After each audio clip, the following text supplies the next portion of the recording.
So how do you guys think this pipeline is going to affect like our future generations and whatnot? Oh, this is going to affect it big time. I mean, once they already had about 250 incidents with the pipes previously to what's happening now with the Keystone as well as this pipeline here, that they're not telling the media, or it's not being leaked out unless people actually look it up and do the research on it, because they're leaving it and they're hiding it. They're not saying anything about it. But there's a lot of spills here and there that have the pipes have broken and that they're in the ground, that are that were underneath rivers previous that are north of us in Canada. So they're not telling anybody about it. And with this difference of range of temperature between summer and winter, the plastic thing of the pipeline Well, actually, can crack something. yeah, they use a metal pipe, but still, that metal can only handle so much with the pressure of the ground being frozen and then thawing out in the ice and back and forth, the fluctuation of it. It can handle at some point, but it's only a thin wall of like maybe an eighth of an inch or so, and so steel is supposed to be strong, but it can crack and you can have stress cracks in time. Yeah. And they say that it's perfectly fine. And you told me it was just 10 feet under the river. Exactly. So it's really close to the bed of the river. Yes, exactly. It's only 10 feet below the river. It's going underneath Missouri, and it's going to go down across. And it's going to go all the way down to the where it ends is at St. Louis, Missouri. And we know that one drop of oil can contaminate can contaminate like 1 mile of water.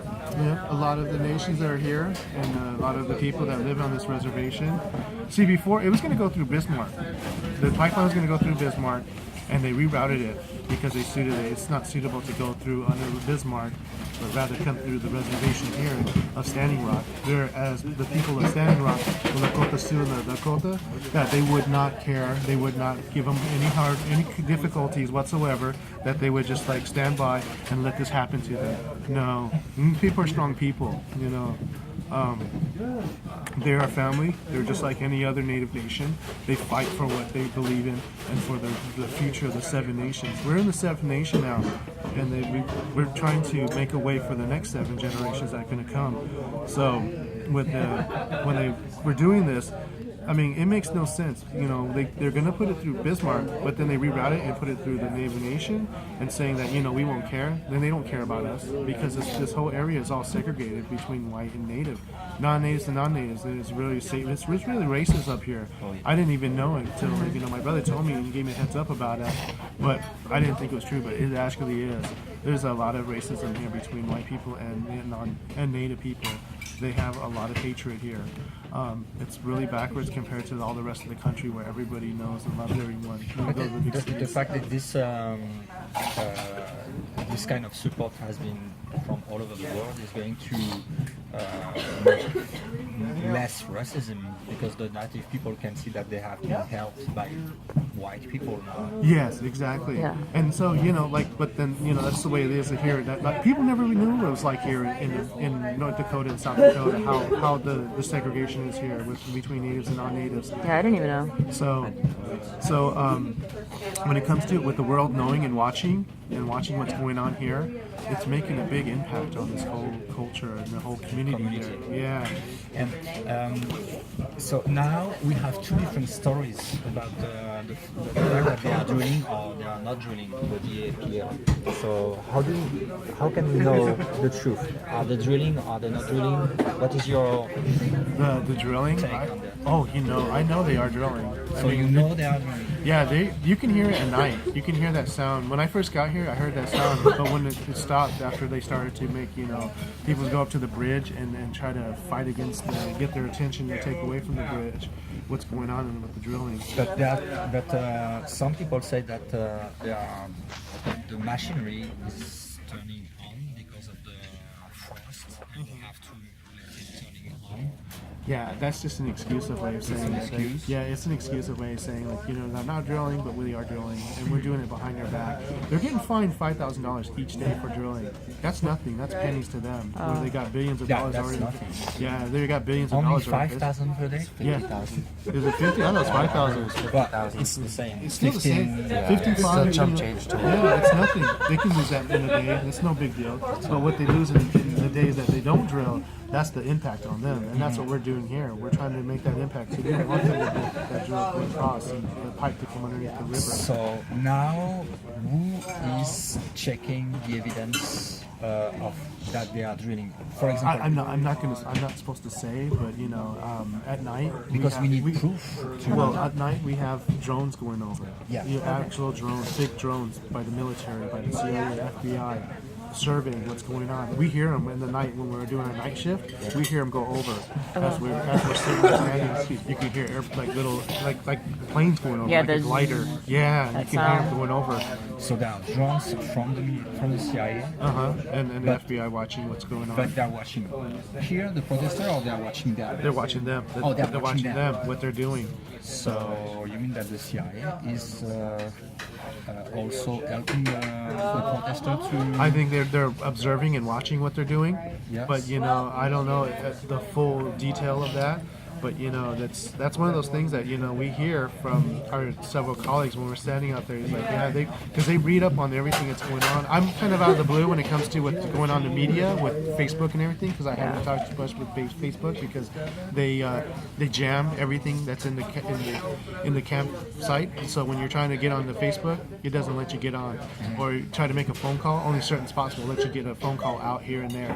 Like I was sitting by the Sacred Fire and I got a phone call and I couldn't believe it. My brother was calling me at Sacred Fire and I was like, wow. But instead of going on Facebook Hill or Media Hill, you know you can go some certain spots and you can get like a hit and miss here and there with media. And if they drill, it can jeopardize the whole project for them because there is something I don't understand. Yesterday we met David. Archibald. Oh yes, Yeah. the chairman. chairman. The governor. Yeah. And Archibald, and he was saying to us That they're not drilling. They are not drilling, That's what he's saying. and that if they was drilling, it will be a very good thing for them because they are going to be in a big mess if Yeah. they continue to drill.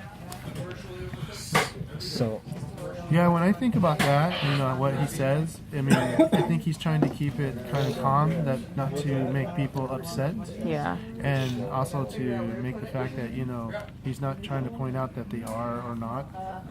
He may have more intel about that, but when it comes to it, you can see it when you're on the Yeah. side. You guys are actually out here. Yeah, we can see them laying pipe with binoculars and see what they're doing over there, laying down pipe as they're starting okay, to so, drill. so during the night, Or during the day, actually. during the day, Yesterday they were over So on you Northgate. We were you have binoculars. binocular and you can watch. Yeah. Over, you can see it over on Northgate. They have mounds of dirt. Yesterday they were digging it all up. They don't have the equipment out there now, but the dirt's still out there. Okay.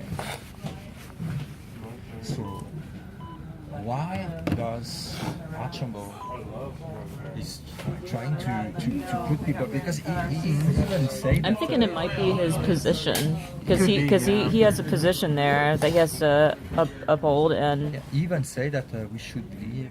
Yeah, he's always saying things like that just for the safety of the people. But you know, I think well, he has a point that it does cost Yeah. them. Like if something goes wrong, if someone gets stuck, if someone gets hurt, like it is money Yeah, and it does there is- cost them. There is points. There's some points in there. Can be also an excuse.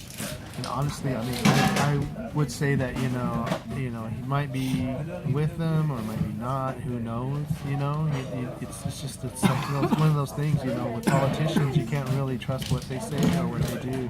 They may be saying they're doing it for the better of the people, but sometimes politicians are dirty. You know, they do it to better for themselves. They're probably getting some sort of insensitive or something. This is why we're trying to, kind of see like everyone's like Yeah. viewpoint here, Yeah, like 'cause- exactly. and it's funny, like everyone has a different story. Everyone. Yeah, I mean, I don't know the governor of the nation of the Standing Rock Nation too well. Yeah. But you know, from my heard from my intentions, he's doing well. He's doing good for the people. Okay. But if he's not, because I've had several. What was it? Members of my own tribe that embezzled money, which would be supposed to be going to financial aid for kids, but they're for school and everything. They're embezzling the money and keeping it themselves. And we also lost a governor for doing something wrong as well.